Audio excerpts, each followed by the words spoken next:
My name is Albert Baca, and this is my audience. Before I start, I want to ask you a question. What would you say if the 20th century's most important medicinal discovery is related to moldy bread? That's right, penicillin's 20th century's most important discovery.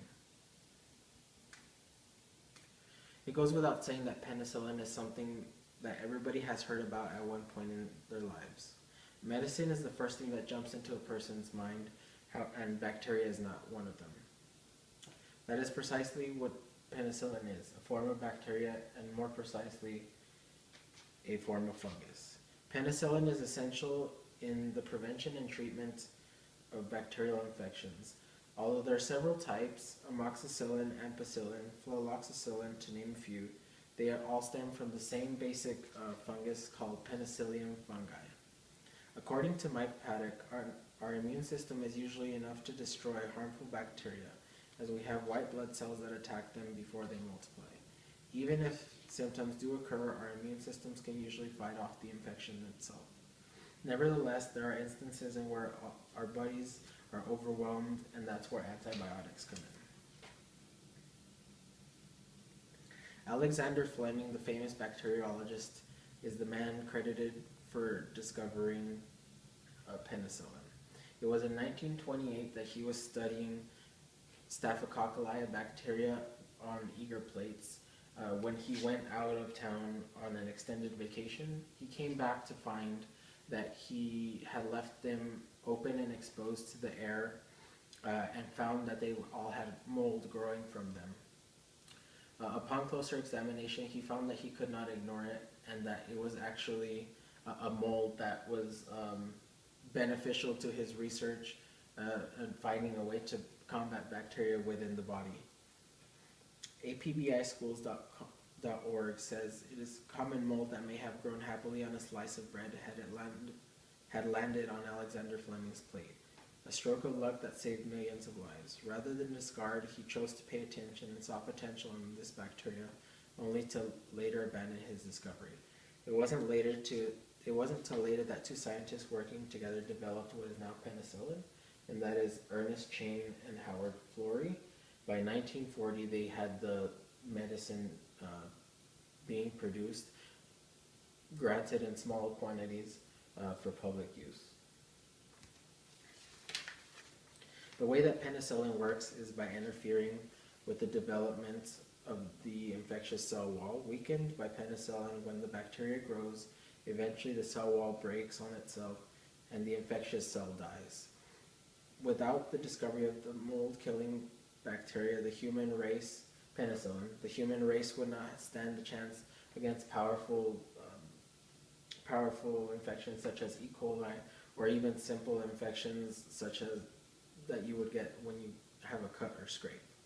In the following visual aid provided by cellsalive.com, you can see that the infectious E. coli bacteria is incubated in penicillin for 30 minutes, and these cell walls actually break on themselves.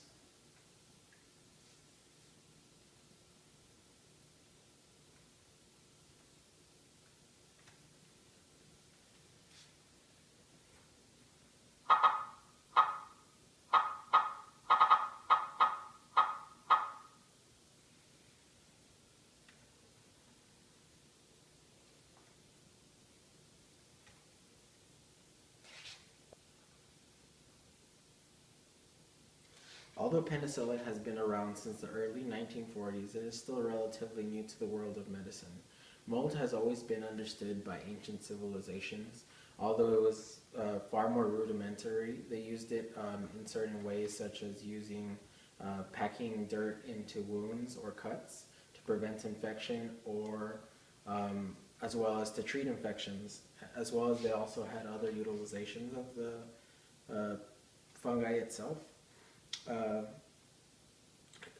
Penicillin is much more sophisticated in its modern form, but the antibody properties of fungus have always been known or recognized from civilizations way before us. The University of Hawaii's Manoa Botany Department published on their website, the discovery of penicillin has often been described as a miracle drug, and that's exactly what it is.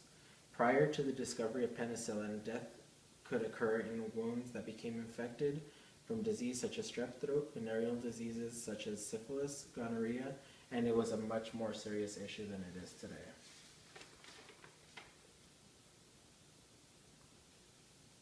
When penicillin first came to be, the biggest fallback was production.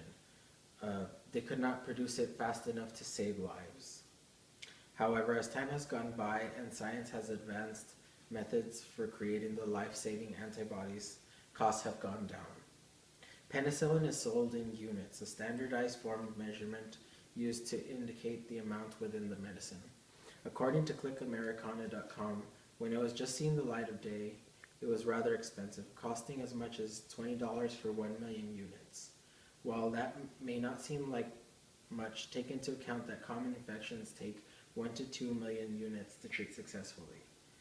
Even then, $20 was a lot of money back in the 1940s. But luckily, modern science has become so advanced that 1 million units cost a measly $8 today, roughly what it costs somebody, a single person, to eat at a fast food chain restaurant.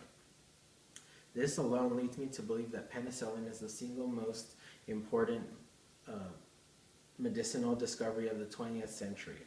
No longer do we have to live in fear of dying from a simple cut or scrape.